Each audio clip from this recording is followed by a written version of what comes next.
Hello students, welcome back to my channel UP board English stream. Students, आज आपको poetry का explanation solve करना सिखाते हैं। एक्सप्लेनेशन किस प्रकार से एग्ज़ाम में सॉल्व किया जाता है। तो first of all students, we should understand what the question comes in the exam. तो क्वेश्चन स्टूडेंट्स हम देखते हैं, इस प्रकार से क्वेश्चन एग्ज़ाम में आता है। Explain with reference to the context any one of the following extracts। Explain मतलब व्याख्या करिए, with reference संदर्भ सहित, to the context प्रसंग लिखते हुए, any one किसी एक का, of the following extracts निम्नलिखित उद्धरणों में से। तो का एग्जाम में कम से कम 2 स्टेंजास दिए जाते हैं पोइट्री का, उनमें से आपको एक स्टेंजा का एक्सप्लेन, रेफरेंस और कॉन्टेक्स्ट लिख करके आंसर देना होता है। आपको एग्जाम पेपर में किस तरह से क्वेश्चन आता है वो भी दिखा सकते हैं। देखिए स्टूडेंट्स, ये क्वेश्चन आप देख रहे हैं, question number 6, explain with reference to the context any one of the following extracts. Extract दे रखा है, एक्सट्रैक्ट ए दिया है और दूसरा भी दिया होगा, दोनों में से एक को चुनकर आप आंसर देंगे। तो स्टूडेंट्स, किस प्रकार से इसका रेफरेंस लिखा जाता है, तो आइए रेफरेंस देखते हैं। और आंसर देने से पहले इस तरह से ये एक्सट्रैक्ट है, Character of a happy Life में से हमने फर्स्ट पोइम को बिगिन किया है।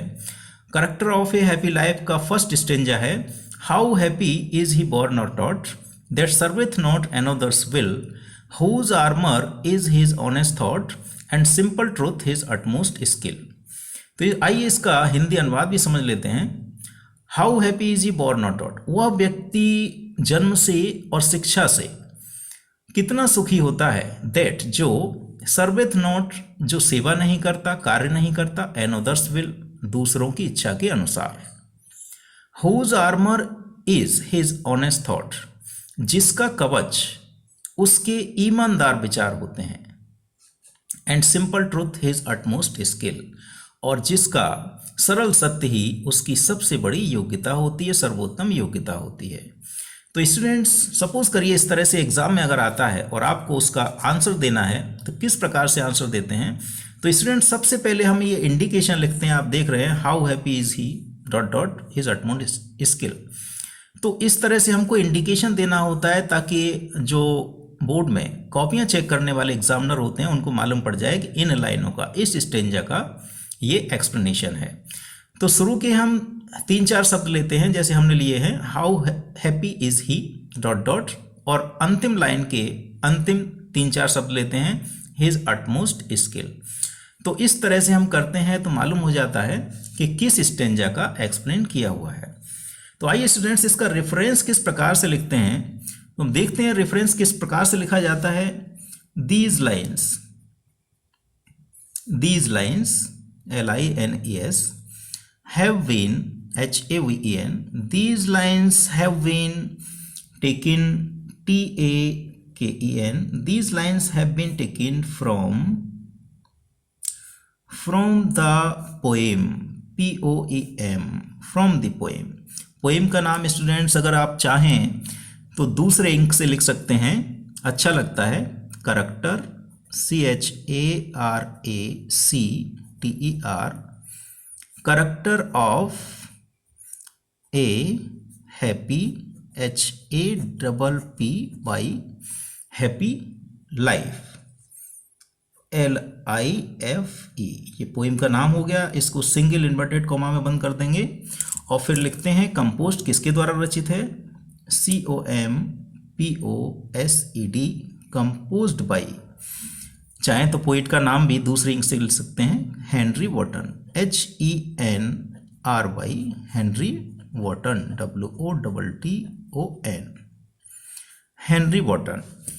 तो ये लाइनें, ये पंक्तियां हेनरी वॉटन द्वारा रचित कविता Character of a happy Life से ली गई हैं। तो इस तरह से स्टूडेंट्स हम रेफरेंस हमको लिखना होता है।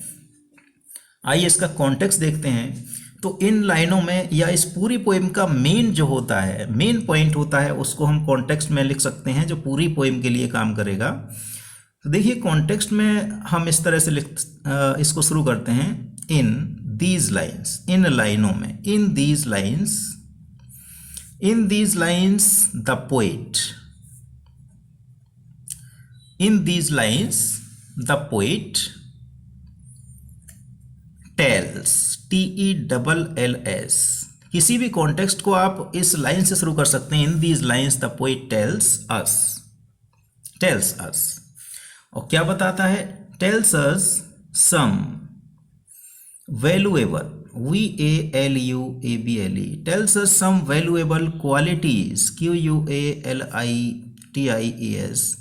some valuable qualities that, जो make, MAKE, make means बनाते हैं, make the life, LIFE, make the life of a man, make the life of a man really, REALLY, really या truly, really happy, HAPPY। तो इस तरह से ये context हो गया स्टूडेंट्स इस पूरी पोएम के लिए। Character of a happy Life में कोई भी एक्सट्रैक्ट आता है तो उसके लिए, पूरी पोएम के लिए हम इसी कॉन्टेक्स्ट को, इसी रेफरेंस को लिख सकते हैं। ये परफेक्ट रेफरेंस है क्योंकि इस पूरी पोएम में पोएट ने सुखी जीवन के लक्षणों के बारे में, विशेषताओं के बारे में ही बताया है। तो ये कॉन्टेक्स्ट स्टूडेंट्स आपका इस तरह से कंप्लीट हुआ। अब आइए इसका एक्सप्लेनेशन हम देखते हैं। पहली फर्स्ट 2 लाइंस का एक्सप्लेनेशन देखेंगे। हाउ इज ही बोर्न और taught, how happy is he born और taught, that serveth not another's will, जो व्यक्ति दूसरों की इच्छा के अनुसार काम नहीं करता वह व्यक्ति जन्म से इच्छा से कितना सुखी होता है। तो आइए इसका एक्सप्लेनेशन करते हैं किस प्रकार से हम कर सकते हैं। जो सुखी व्यक्ति होता है वो क्या करता है? वो दूसरों की इच्छा का गुलाम नहीं होता, दूसरों की इच्छा के अनुसार काम नहीं करता, उसे अपनी इच्छा के अनुसार काम करना पसंद होता है। इस तरह के सेंटेंस हम बना सकते हैं। तो सुखी व्यक्ति कैसा होता है? हम लिख सकते हैं ए happy man is freedom loving, FREEDOM, freedom loving, LOVING। तो हैप्पी मैन कैसा होता है? वो फ्रीडम लविंग होता है, स्वतंत्रता को प्रेम करने वाला होता है। और हम इसमें क्या लिख सकते हैं? He is the master, MASTER, he is the master of his own will, WILL।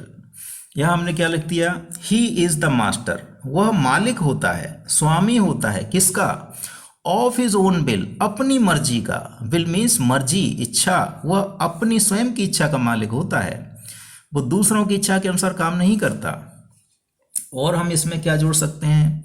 हम लिख सकते हैं he does, DOES, he does, वह करता है, what he likes, LIKES, he does what he likes, वह वही करता है जो उसे पसंद है, या वह वही करता है जो वो चाहता है, अपनी इच्छा उसकी जो भी होती है वही करता है वो। और क्या लिख सकते हैं स्टूडेंट्स? और हम लिख सकते हैं he does not, DOES, he does not follow others orders, ऐसे भी लिख सकते हैं हम। जैसे he does not follow, FOLLOW, he does not follow the orders, ORDERS, orders of others, OTHERS। और ये हो गया नेक्स्ट सेंटेंस आपके लिए। ही डज नॉट फॉलो, वह पालन नहीं करता, द ऑर्डर्स ऑफ अदर्स, दूसरे लोगों के आदेशों का। वह दूसरे लोगों के आदेशों का पालन क्यों करेगा? वह अपनी इच्छा का मालिक होता है, जो वो चाहता है वही करेगा। तो इस प्रकार से क्या है? He loves A free life, FREE, free life, उसे स्वतंत्र जीवन पसंद है, बंधनों का जीवन, गुलामी का जीवन पसंद नहीं है। तो स्टूडेंट्स इस तरह से 2 लाइंस का इस तरह से हो जाता है। नेक्स्ट लाइन में अगर हम देखें, आपकी लाइन है whose armour is his honest thought, उसका जो ईमानदार विचार हैं वो क्या है? वो उसकी रक्षा करते हैं, वो उसको सुरक्षा प्रदान करते हैं। तो हम इसमें लिख सकते हैं he is always, ALWA Y S, he is always honest. Honest किसमें? इन हिज डीलिंग्स, DEALINGS,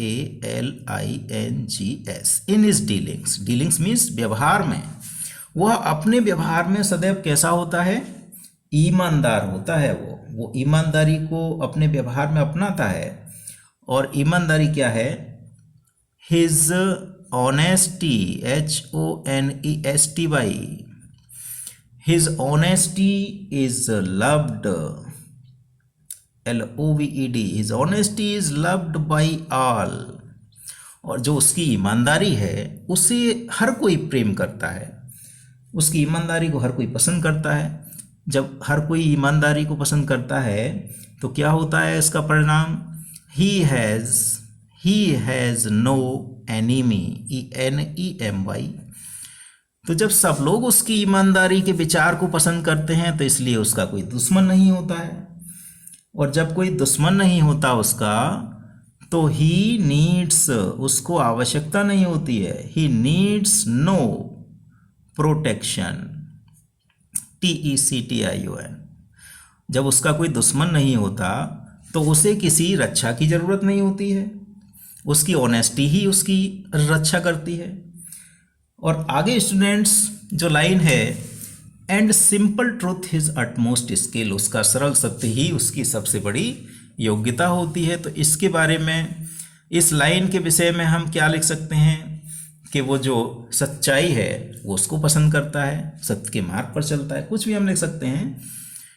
तो हम लिख सकते हैं he follow, FOLLOW, he follow truth, TRUTH, he follow truth in his life, he follow truth in his life.